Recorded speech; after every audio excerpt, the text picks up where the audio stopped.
shoot. Hold on.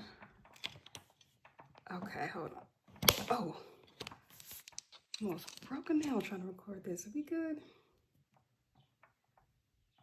Okay, let's get into it. Hello, sweethearts. Welcome back to my channel. My name is Anya, and this is called The Smile Inside Your Heart. On this channel, we make health and wellness content with a focus on healing, so you can liberate your mind, body, and your soul. For today's video, we're going to be talking about the 4 types of journals you need when starting your healing journey. So before I dedicated my life to my healing practices, I only had one type of journal. And I feel like that's very common in the beginning stages to only have one diary. And what I realized when I reflect back on that time is that I was only filling those pages with the things that were going wrong in life. And also I wasn't taking the time to reflect on what I was putting down in those journals. Basically, long story short, I was not being intentional behind my writing. So the biggest change for me that I noticed on my healing journey was getting intentional with my writing and also having multiple journals for different areas of my life. Let's begin. Coming in at number 1 is gonna be your basic diary. So this is my basic everyday journal. Things that I write in this journal would be my feelings, my thoughts, my emotions, things that have happened during the day, what's bothering me, what's going great, all those types of things, all right? So don't need to spend too much time on that journal. Let's move on. The second journal you're going to want to have on your healing journey is a dream journal. If you've been following me for some time, you know that I do have my bachelor's degree in biopsychology, so I have a lot of knowledge when it comes to the psychology of dreaming and the subconscious mind. If you are someone who is a very analytical, or you prefer your information to be science-backed, there is a lot of science going on around in the area of dreaming. So let's have a quick crash course on what dreaming is psychologically and how it can help you along on your healing journey as well. Think of your mind as having 2 layers. The top layer, of course, being your conscious mind, and the bottom layer being your subconscious mind. Like I had mentioned in a previous video, there is a limit or capacity to how much information your mind can hold at the forefront until it starts reallocating and pushing that information down into the subconscious, or in simpler terms, the storage unit of your mind. When we are dreaming, your conscious mind now is resting, but your subconscious mind is always active. In your dream state, your subconscious mind is taking the opportunity to sort through all of those suppressed thoughts, feelings, doubts, worries that you push down into your subconscious during the day. Dream journaling is going to help you on your healing journey because it's going to allow you to uncover those unseen insecurities and doubts, negative feelings that you would not have addressed during your waking day. The way I kind of like to imagine that the more you journal with your subconscious and the more you communicate with your subconscious, the more sentient it becomes. It's like you're giving a dialogue to a part of you that is typically unspoken, right? So keeping a dream journal is very handy when it comes to healing yourself. It also is a great tool when you are doing dream interpretation and pattern recognition. What you'll find out on your healing journey is that healing is simply identifying patterns and dismantling them. So you'll notice that the more patterns you find within your dreamscape, the more prominent that message is in your subconscious. Basically, think of it as your subconscious talking to you like, hey, what's up? We got this thought here and it's been sitting and brewing in this corner for a minute now. It's actually starting to collect some dust. You know, you might want to address that.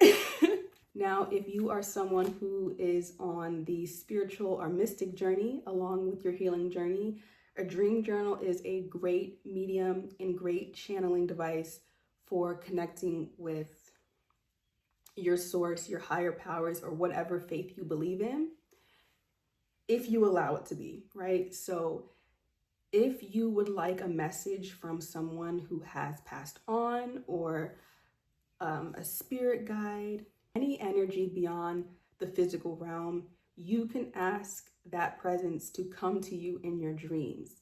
Because when you are dreaming, you are transcending your physical body. You are able to tap into different realities, different timelines that are impenetrable during the day-to-day life.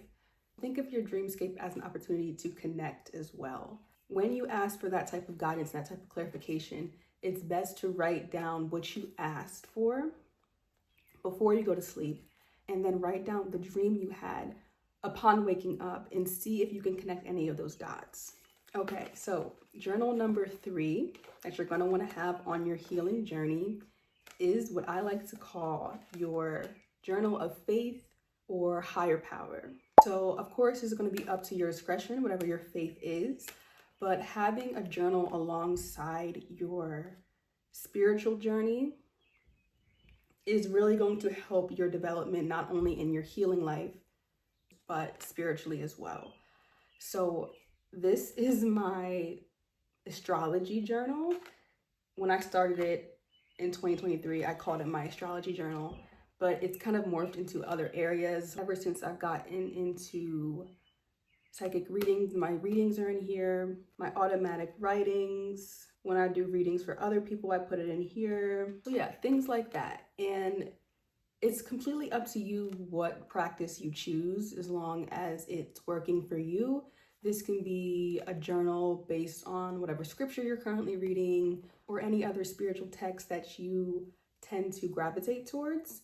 Having a journal alongside of it, it's going to help you find your truth, right? So interpreting the messages from your spiritual text or your spiritual guidance system as it applies to you in your life.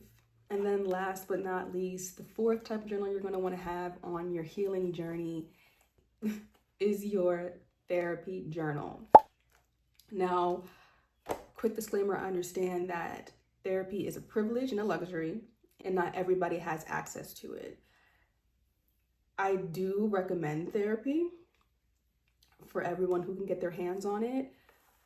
And if you are someone who is in therapy, having a journal for your therapy sessions is going to help you along on your healing journey as well. That is because you are your greatest project and greatest masterpiece. Getting intentional and writing things down from your therapy sessions so that you can have it to look back on in the future is going to show you your progress.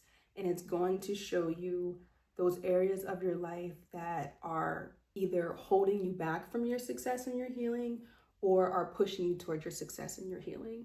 A lot of the times in my therapy session, we work in systems. So for me, my therapist knows that I'm a practical person. So we base our sessions off of systems. We do things that require me to look at cause and effect, to analyze all moving parts. We do things that can be implemented into my practice. We try to get to the bottom of whatever it is that we're talking about. And because it is so detail oriented and down to the nitty gritty, I need to have a journal of the things that we talk about. Because I have this document of what we do in our sessions, it's actually helped me to self-regulate and to provide therapy for myself outside of our sessions. A lot of the times I have little mental notes in my head when I'm doing my own journaling sessions of what my therapist has said. And I think it's because I've gotten in the practice of writing it down and solidifying it in my brain, so that way it's just automatic when it comes back up again, you know? And some of the topics that really helped me in therapy were topics along the lines of boundaries and standards. I learned boundaries and standards in romantic relationships in therapy. And because I did that, I realized that boundaries and standards don't just stay isolated within romantic relationships. They actually transcend into all relationships that you have in your life. And I realized that because I had the opportunity to go back and reflect on a previous therapy session that I wrote down in my journal. So yeah, like I said, having a therapy journal is really going to help you to provide therapy for yourself outside of therapy and make you a more self-sufficient healing practitioner. Okay, sweethearts, that's the end of this video. Short, sweet, and to the point. I hope you really enjoyed this one. If you found anything to be beneficial, please leave it down in the comments. I would love to answer any questions that have been on your heart. That concludes our video. Stay tuned for next week, and as always, follow that big old smile inside your heart. Bye.